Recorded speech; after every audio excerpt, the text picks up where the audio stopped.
fresco, né? Não sabe divergir de uma opinião, né? Gente, Não se liga sabe, aí, olha, exatamente. você não precisa pensar igual, ninguém é igual, mas você pode continuar a amizade, discute o ponto de vista e continua de uma boa com a amizade, porque esse é sinal de crescimento, de maturidade. A gente falando aqui de hormônios do bem-estar, Gugu, eu aproveitei, achei aqui um negócio bacana que estava na internet rolando, que como é ligado o emocional com o exercício para a liberação dos hormônios do bem-estar. Olha que interessante, Gugu. Dopamina, Gugu, para você liberar bastante dopamina no corpo, sabe o que precisa? Dormir bem, pelo menos de 7 horas por noite, fazer exercício diariamente e comemorar conquistas com alegria. Olha o físico ligado com o emocional para liberar dopamina. Agora, ocitocina. Sabe o que é preciso, Gugu?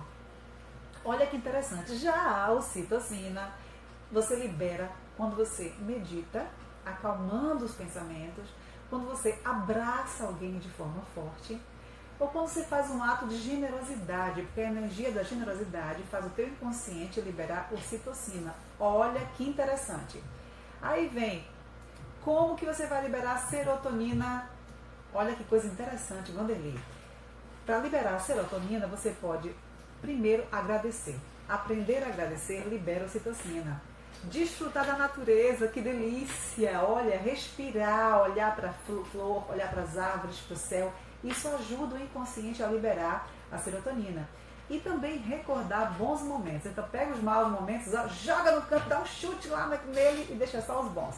E por último, a endorfina. Como liberar a endorfina, Gugu? Praticar um hobby. Até uma coisa nova, como eu, né? Fiz a loucura de pular de rapel, que eu morria de medo de altura. Venci esse medo e fui lá morrendo de medo, mas fui. Ri bastante com os amigos, com as pessoas que você gosta. Isso libera endorfina. E dançar e cantar. Então, eu tô no caminho, né? Tá Dançar bem, nem tanto, tá bem na mas fita. cantar Agora também. veja, se você se você não tomar cuidado, aí não tomar cuidado em repor a dopamina, a segunda qual foi? A ocitocina, Ocitocina. depois a Serotonina e por último. endorfina. Então, se você não fizer nada disso, você vai precisar de morfina. Não. Então se cuida, porque com certeza. Bem assim. Não é bem assim? Ah, então.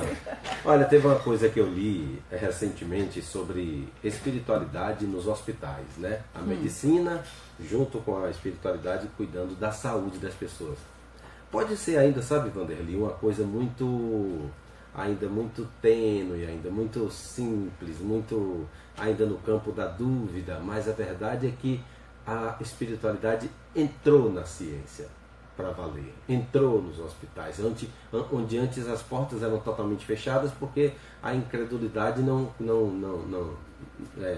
deixava a razão tomar conta da coisa, né? Então, eu acho isso bacana, você não acha que... Nossa, é maravilhoso. Tá aí o Dr. Sérgio Felipe, né, médico da USP lá, para nos dizer. Dr. Alexandre também, mineiro, né, falando sobre isso, pesquisando cientificamente, né, a saúde junto com a espiritualidade do ser humano. Então, é fantástico. A gente sabe aí que se a gente for conversar com cada um desses profissionais, médicos, enfermeiros, cada um vai ter uma história para contar, né, que a medicina não explicou. E foi até bom voltar de novo a esse assunto, que a gente falando da medicina para tratar o ser humano de forma integrativa, hoje eu fico muito feliz que muitos médicos, né, têm enviado os clientes, né, dizendo que o problema é emocional, para que busquem uma terapia. Então, assim, eu fico feliz justamente por causa disso, né? Da espiritualidade, também do entendimento emocional, que todos nós somos um ser integral, corpo, mente e espírito. O que todo mundo precisa ter em mente também é que espiritualidade nada tem a ver com religião. Isso. Tá? Porque essa é uma pergunta que todo mundo fica se fazendo. Peraí, eu vou no médico e o médico, se ele for evangélico, não vai querer cuidar um espírita, ou se for um espírita, não tem nada de religião pelo meio, gente. Não há nada disso. Faz parte desse processo aí, essa medicina integrativa que Vanderlei está falando. É isso. A espiritualidade pertence ao ser humano, independente qual é a sua crença, a sua forma de manifestar a sua crença. E é interessante que Marcinha estava falando, né, sobre as substâncias que libera. que é justamente sobre isso que a gente estava aqui ainda dentro no momento onde a pessoa já está com a doença, né? Seja ela qual for. Aqui o foco hoje, estávamos falando do câncer de mama. Então, se você já tem essa doença, e o que ela falou é interessantíssimo na última parte, né? Você fazer o que você gosta, imaginar também coisas boas. Não só imaginar, mas imaginar sentindo na timo, sentindo no corpo. Então, se você está com algum problema de saúde agora, se imagine vencendo esse problema, se imagine, converse com as suas células, converse com o órgão, converse com o local onde você está sentindo essa dor, mesmo que seja na mente, sabe? Imagine a situação acontecendo, você se melhorando e sinta o prazer de estar conseguindo, converse com o seu corpo, cada uma de nossas células vai te ouvir, cada órgão, cada sistema vai te ouvir. Entenda que nós somos feitos de, em média, 70% de água. E aí tem a pesquisa do Dr. Masaru Emoto sobre a influência, né, do pensamento, ou então a influência das palavras em relação à água. Vocês sabem dessa pesquisa? Não. Você sabe, Carlos? Estou curiosa. Então, esse médico, ele descobriu isso, na verdade, de uma coincidência. Ele estudava sobre uma água na região, né? Estudava sobre uma determinada água de um rio de uma região, e ele colheu uma amostra e não percebeu, e de repente chegou uma quantidade de cristãos, de budistas, e começaram a fazer uma meditação ali naquele local. E ele ficou extasiado com aquilo e nem percebeu que ele já tinha pego um copo com água da amostra. Aí ele pegou um outro copo com água e levou para o laboratório. Quando ele chegou lá, ele ficou surpreso. Ele falou, poxa, mas é do mesmo local. Esse copo com água está diferente do outro. As células da água estão diferentes dessa amostra. Estão todas degradadas. Não, umas estavam degradadas e as outras estavam perfeitas. Ele falou, mas como? Se eu peguei do mesmo local. Aí ele lembrou que ele pegou antes, aqui estava degradada, que ele tinha pego antes da meditação dos budistas. E assim que os budistas fizeram a meditação, aquele local, aquela água ali, as células se voltaram ao seu estado original, que é o estado de pureza, de beleza. E aí ele prova, então, que pra gente, né, aí também tem do arroz, tem vários testes que fizeram depois. Robeli, só um detalhe aqui, corto você rapidinho.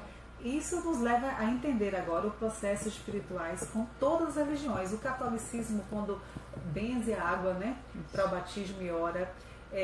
O cristianismo, quando benze a água para curar mesmo, tem aquele ritual com a água, né, e bota o copo na água, do lado, pede sempre a botar um copo de água para orar, os pastores, né?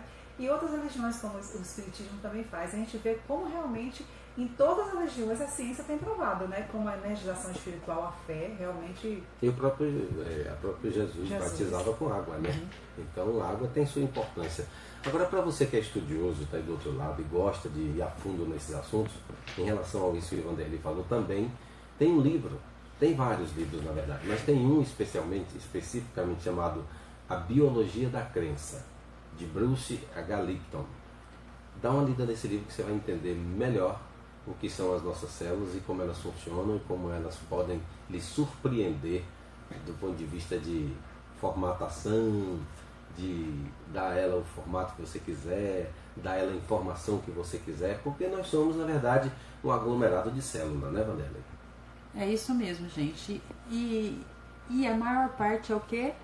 Água. Água, exatamente. Então se você, se lá numa meditação budista mudou a concentração da água, né, de negativo a positivo, então nós também podemos mudar para o nosso corpo, gente. Olha que maravilha isso, né?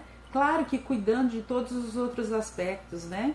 Indo no médico uma vez por ano para você se prevenir, fazendo exercícios físicos, né? Uma boa alimentação, tendo uma saúde espiritual, né? Então tudo isso vai ajudar e controlar essa emoção. Aí o Carlos Augusto falou de uma situação que me lembrou. Quando você não sabe de onde vem essa sua emoção, preste atenção, além de você prestar atenção no seu corpo, né, separar os 5 minutos, pergunte também para as pessoas com quem você convive, as palavras que você diz habitualmente. A gente fala sem perceber, pensar, né, a gente fala sem perceber. Então, a pessoa que está magoada, que está guardando dentro de si esses blocos de energias densas, ela diz, é só prestar atenção, mas nem sempre ela percebe, mas os que estão à volta percebem. Então pergunta para os seus familiares, para os seus colegas de trabalho, para os seus amigos, gente, o que eu costumo dizer? Aí se eles falarem que tem alguma energia, né, alguma coisa densa nesse seu dizer, então você está trazendo uma energia negativa que pode vir gerar doença. Então, olha, vá atrás, se cuide, né, para que você possa ter saúde e ser feliz. E lembre-se, use a imaginação, porque o cérebro não sabe a diferença. O cérebro é que executa a ordem da mente. Ele não sabe a diferença entre imaginação e realidade. Então, já que não sabe a diferença, então vamos aproveitar e pensar coisas boas, né? Pensar coisas saudáveis, maravilhosas. Vamos emanar para o universo e para dentro do nosso corpo coisas boas.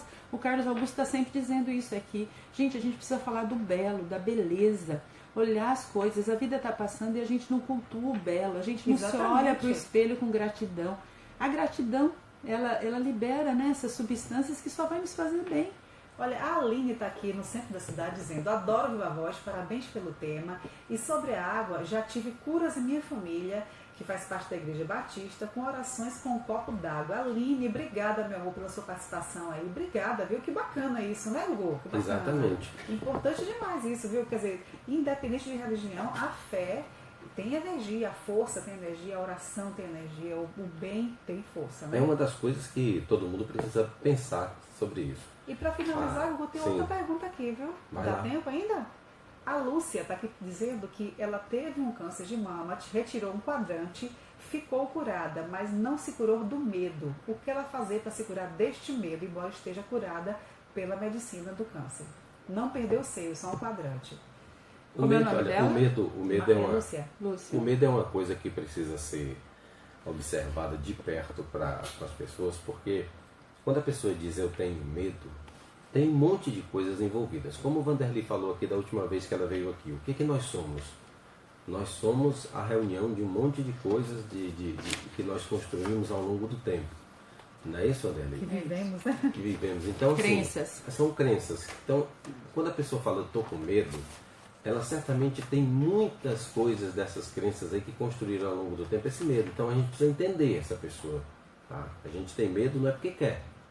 Não é a mesma coisa de depressão, que a pessoa que ainda tem gente muito ignorante que diz que é frescura. A mesma coisa é o alcoolismo. Tem muita gente que diz que é frescura, mas ninguém sabe, só sentindo na pele. Então tem que tratar com cuidado, tem que ter zelo com essas coisas. Se a pessoa fala eu tenho medo, acredite, aquele medo está prejudicando ela. É exatamente isso, né? Ela já está dizendo aí, né? É importante, Lúcia, que você cuide do seu emocional. Você precisa entender a origem desse medo, né? Esse medo, se ele está presente, é porque ele tem algo a cumprir.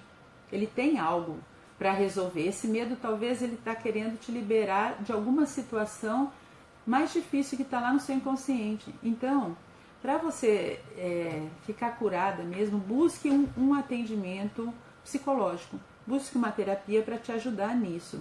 Entenda que a doença, ela sempre traz uma orientação. A doença, ela sempre traz algo para nos ensinar. E se a gente eliminar os comportamentos que a gente tinha, que fez com que a gente desenvolvesse essa doença, né? Sejam eles físicos, mentais, emocionais, alimentares, né? Tudo isso vai fazer com que a doença não tenha mais razão para vir. Segundo o Dr. Torvald Detlefsen, é um alemão, não sei se eu pronunciei correto, mas ele junto com o Dr. Rudger Dahrik, do livro A Doença como Caminho, ele diz que a doença vem desmascarar o que tentamos esconder em nosso íntimo. Ela nos revela diante de nós mesmos. Então, coisas que a gente às vezes negava para nós mesmos, a doença vem nos mostrar. Então, ela tem uma função. Portanto, para ele, assim como para mim, a doença ela sempre vai agir em nosso benefício, porque ela vem tirar uma dor maior, que a gente não imaginava, ou então que a gente não se permitia demonstrar. E assim, gente, a doença sempre tem uma função em nossa vida. Se aprendermos o que precisamos, Lúcia e todas as que já se curaram das doenças ou então estão em tratamento, guardem isso. Se aprendemos o que precisávamos, não há mais razão para que a doença volte. Ok? Importantíssimo isso, gente. Que lição hoje, hein? Caramba, olha, a gente já fica super feliz, porque hoje nós estamos falando do Outubro Rosa de uma forma diferente, né, Gugu? Incentivando a você entender que tudo vai ficar bem, tá? Sem grilo, sem pânico. No final tudo fica bem. Tudo fica bem. Se não ficou bem... É porque não é final. Exatamente. Bem certo. Bacana demais, gente. Delícia estar com vocês. Obrigado pelas participações aqui, viu? Muita gente mandando alô, mandando beijo. Eu mando um beijo pra todo mundo juntinho. E olha só, Outubro Rosa é hora de vocês cuidar de verdade, viu? E aproveita que durante todo o mês de outubro a Prefeitura vai estar promovendo diversas atividades, aliás, já está promovendo, né? Então fique atenta e participe aí da luta contra o câncer. Prefeitura de Feira, a gente segue em frente. E também, mais uma vez eu quero agradecer ao Café 2 de Julho, que está com a gente aí também colado. E a gente vai ficando por aqui. E agradecendo a minha amiga Vanderly mais uma vez, por esse papo que traz, assim, vamos dizer, uma esperança e também um caminho novo para repensar as coisas que normalmente nos paralisa, como o medo, as emoções, né, Vanderly? É importante ter medo, né? Porque o medo faz com que a gente permaneça vivo. Mas quando ele passa a dominar a nossa vida, assim como qualquer emoção, a gente tem que buscar a razão. Então, gente, viva bem, viva feliz, se ame, se imagine, seja saudável nos seus pensamentos e procure sempre fazer o bem. Vocês viram que Márcia leu aqui, né? Fazer o bem vai liberar essa sensação de prazer. Então, seja bom, vale a pena. Vamos embora, Lourinha, que amanhã tem mais. Estamos só começando a semana, viu? Então, vamos embora, porque eu só sei que nada sei. E eu só sei que nada sei também. Estou aprendendo todo dia, junto com você, aqui, Gugu, junto com o meu povo lindo. Obrigada, Vanderly. Tchau, gente. Obrigada, gente. Beijo no coração. Vocês.